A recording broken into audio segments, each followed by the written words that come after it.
What do I want to build? Sometimes I just have trouble deciding. So I come in here and I look around and I just see what strikes my fancy. Let me see. No. Hey, what the heck is that? I don't even remember putting that up there.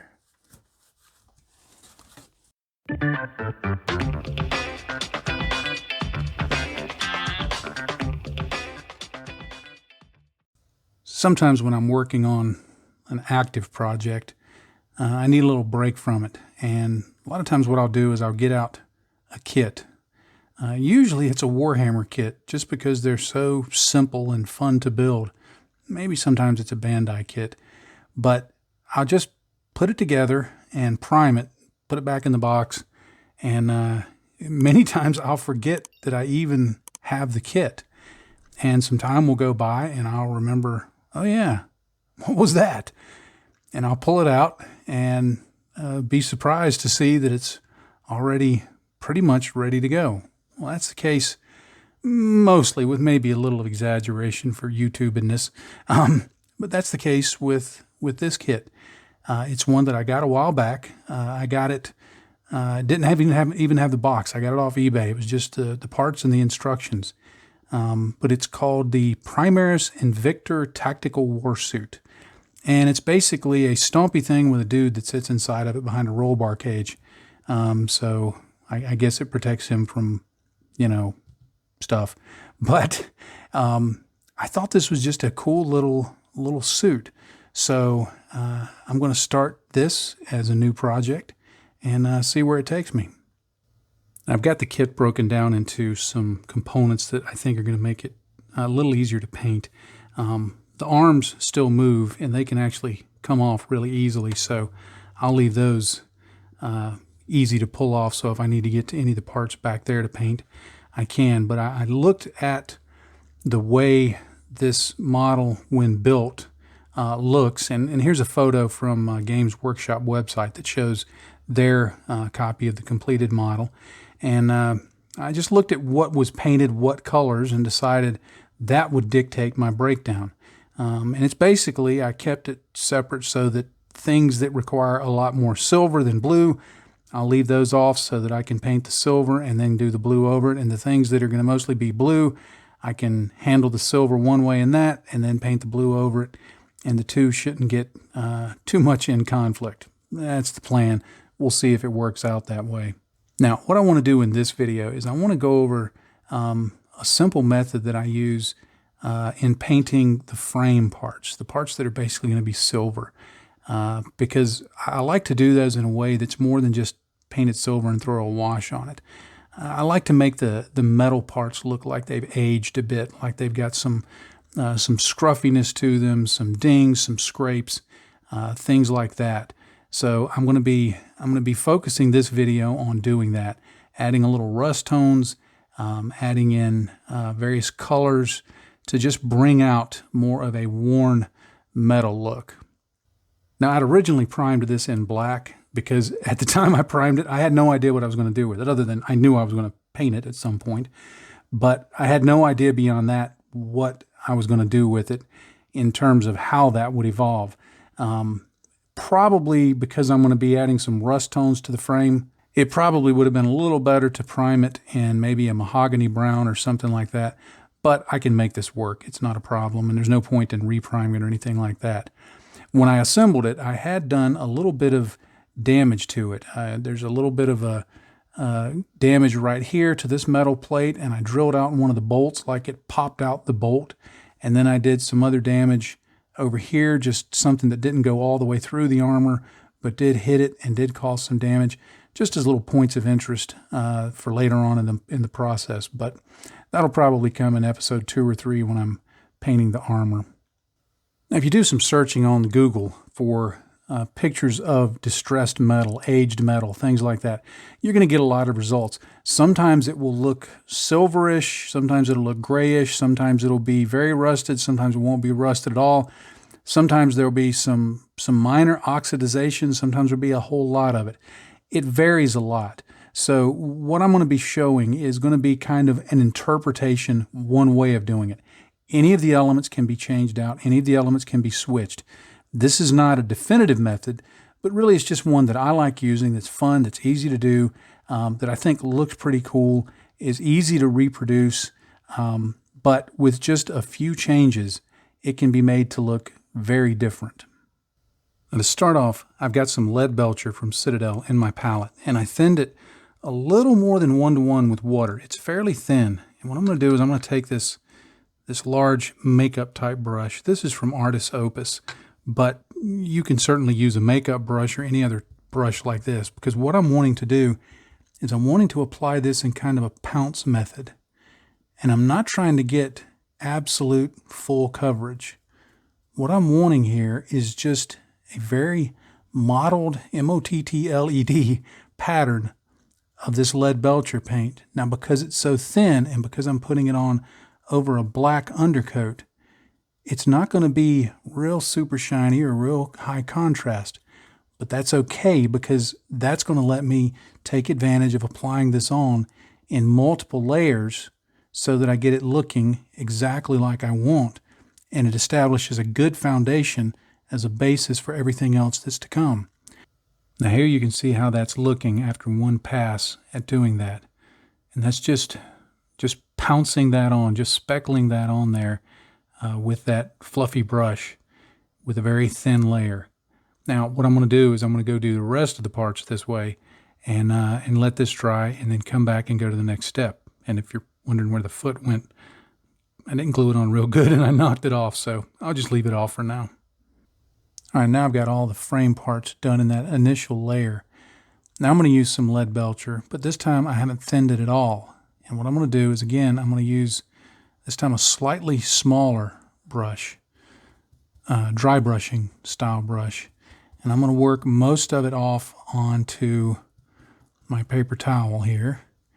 And then I'm going to go back and I'm going to do the same kind of application, but this time I'm going to be more focused on the areas that are going to receive light. In other words, I'm not going to worry about getting up under it on the inside of the legs, things like that. This is just going to be on the areas that are going to be exposed to light. And again, I'm just pouncing that on there. I don't want to completely coat it, but rather just impart a slightly brighter silver, a brighter shade of silver, so to speak, onto these parts that are going to get some light exposure. All right, now what I'm going to do is I'm going to take some Citadel Rune Fang Steel, which is a much brighter silver, and I'm going to apply it. This time I'm going to do it with a sponge. I get my sponge piece in my clamps, and I've thinned this not quite 1-to-1 with water, maybe 2 parts paint, 1 part water. And all I'm going to do here is just go in and start touching that to the areas that I've already painted. Now, in all of these steps, there's no right or wrong amount, really. You just have to look at it and decide for what you're trying to achieve. Is that the right amount? I want this to impart kind of a scratchy look to everything. And so I just keep doing that until I see it. Now, if you've not done that to any great degree before, this technique, and you're thinking, well, I like the idea, but I don't want to overdo it. Simple rule of thumb I use for my own work is I go short of what I think is enough, and then after I work my way around the model, I go back and look at it. And quite often, what seemed like not enough at the time, once I come back and look at it, turns into, hey, that was just the right amount. So that's one way that I use to judge whether I'm getting the amount that I like on there. So let me continue doing this around the rest of the model, and I'll show you what that looks like. My apologies, in that last segment I forgot to clip my microphone on, so I apologize for the bad sound quality. Now here you can see the results of the application of those 3 different steps. The initial round with the lead belcher, then a little more precise application, and then the switching to the Rune Fang steel with a sponge application. And that's starting to look like stressed, worn metal. Or at least I think it does. Now the next step I'm going to do is I'm going to put some of this Vallejo Game Wash using the black wash color on the whole surface. I'm not going to try and make it neat. I'm not going to worry about if it pools anywhere. I want it to end up looking oily, dirty, grimy, that kind of thing. It forms a great basis for that. Now this Vallejo Game Wash, the black color, is just a little thicker than Citadel's Nuln Oil if you're used to using that. So I just put in literally a brush full of water to thin it down. And I'm just going to apply that very liberally across the surface. Just really slopping it on there. And you can do this as, of course, as neat or as free form as you want to. The idea here, what this does, one, it brings out the various shapes in the model, the bolts and the details. It deepens the shadows and things like that. But it also stains the surface so that it has a dirtier, grimier appearance, like there's been fluid leaks and just all sorts of stains. But another thing that it does, because it tints that metallic surface and it takes down some of the shine, when it dries, because this is a matte product, when it dries, it's going to leave us with less of a metallic, shiny look and more of a gray, aged metal look. And it's really going to transform the way it looks. And all that contrast between the different colors and the different application methods is really going to start showing through. So let me get this put over all these parts, and I'll show you what it looks like. I used a hairdryer to speed up the drying time, and you see how that looks. It's brought out the various shapes in the various relief elements of this. It's tinted the surface, and it just brings out a little more contrast. It also leaves just kind of a stained appearance on the surface.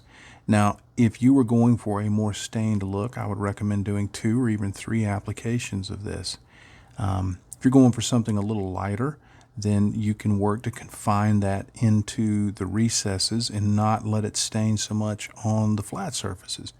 But it's a simple way, and because I'm using acrylics, I could do all of this with other products, especially the wash. I could use oils or enamels, but because I'm using acrylics, this is drying really fast, and combining it with my hair dryer, it really gets things done. So if you're a tabletop gamer especially, you can get these done fairly quickly and really end up with a very good looking finish.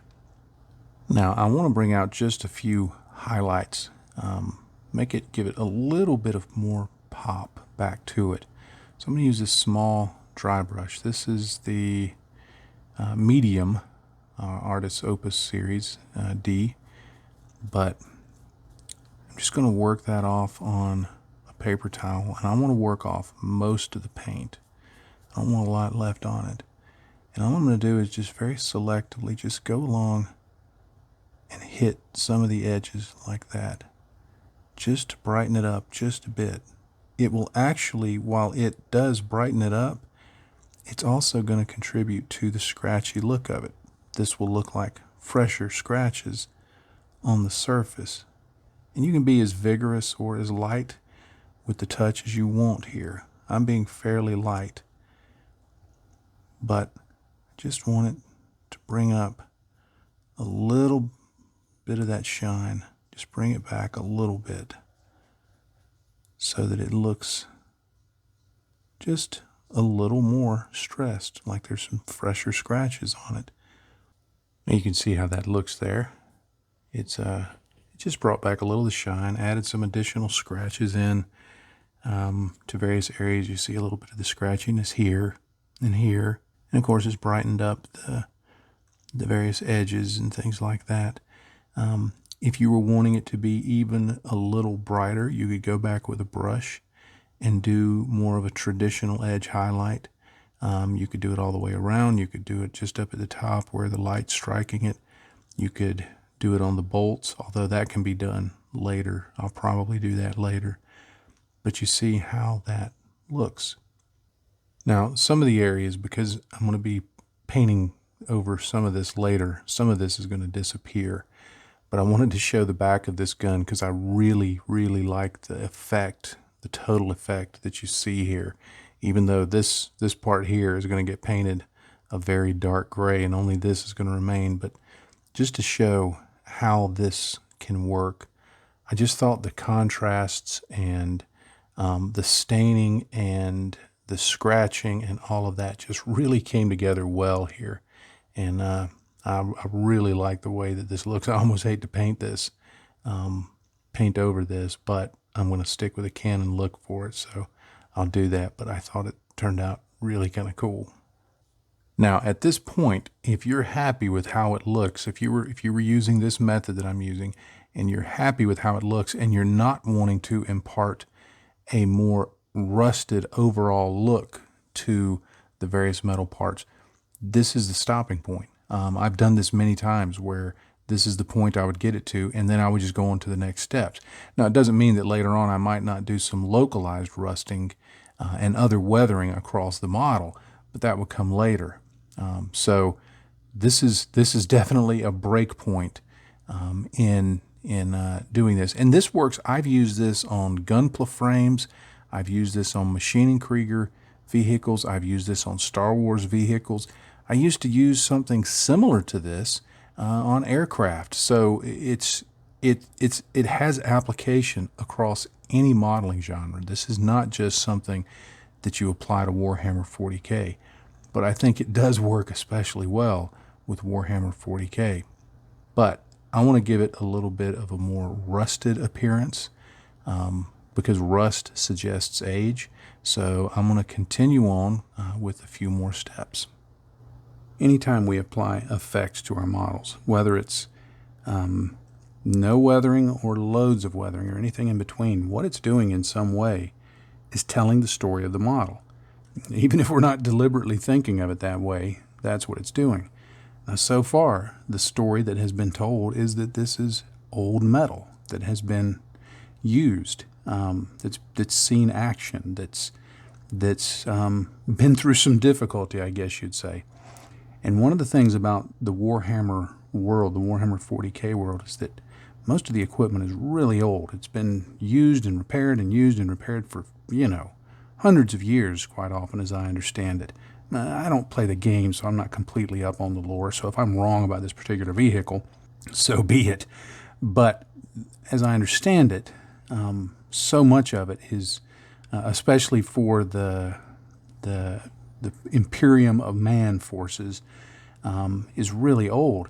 So another way of helping to convey the idea of old is to add rust. Now, I could certainly just coat this in a rust-colored wash, and that would convey one thing. I mean, that would convey a certain look. And if you want to do that, do that. I've done that. I'm not saying it's wrong. I'm not saying don't do it. I have done that, but that's not my goal for this. I want this to retain a lot of the metallic look, so I don't want everything colored and tinted in rust, but I do want some notion of rust to come through. Now, later on in the weathering process, I'll actually be adding some rust washes around bolts and things like that. But this is kind of a preliminary basing of rust, because you may have seen older pieces of metal, a corrugated roof or some steel plate or something, that while it's not completely rusted, it has just an overall tint that's shifting more towards rust colors. And that's what I want to achieve here.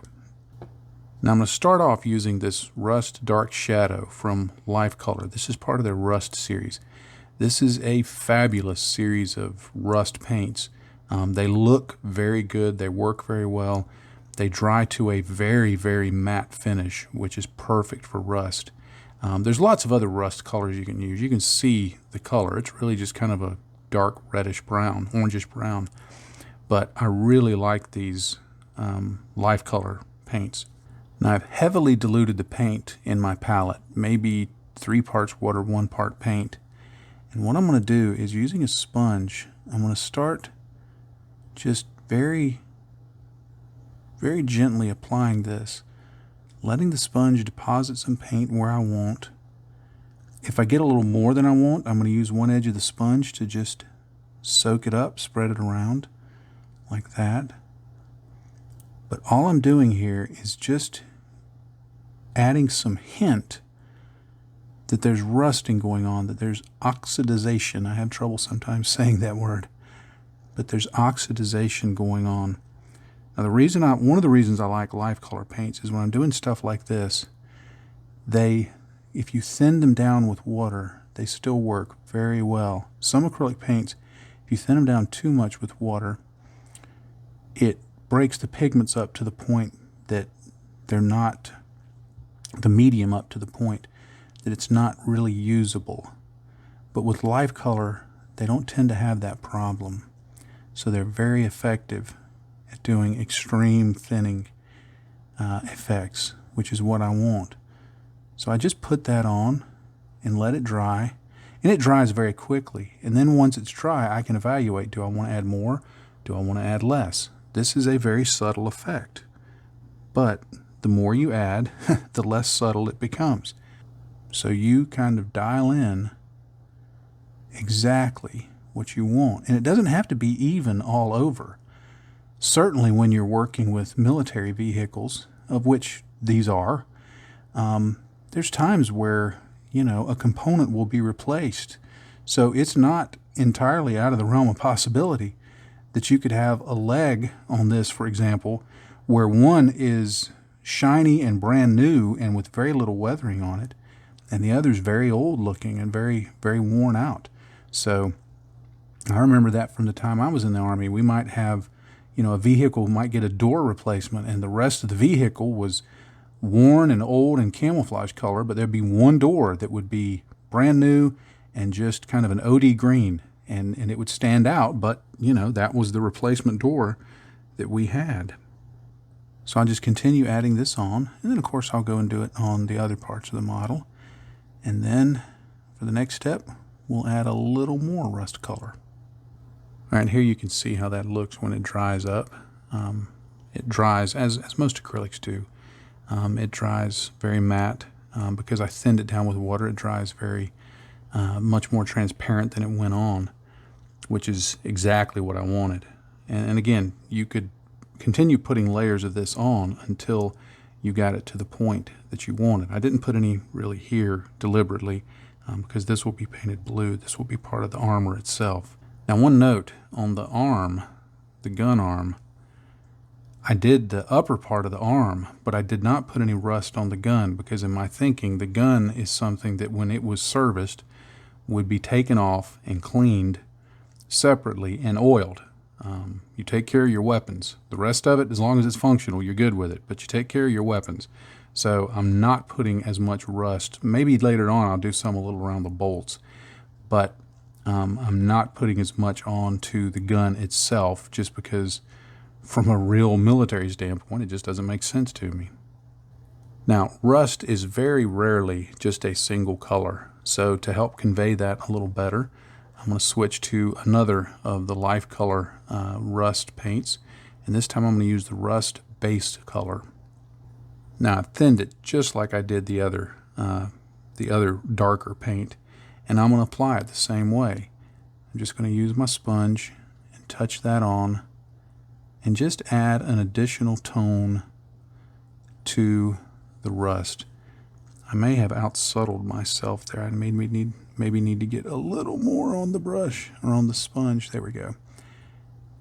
Again, it's not a very in-your-face effect the way I'm doing it.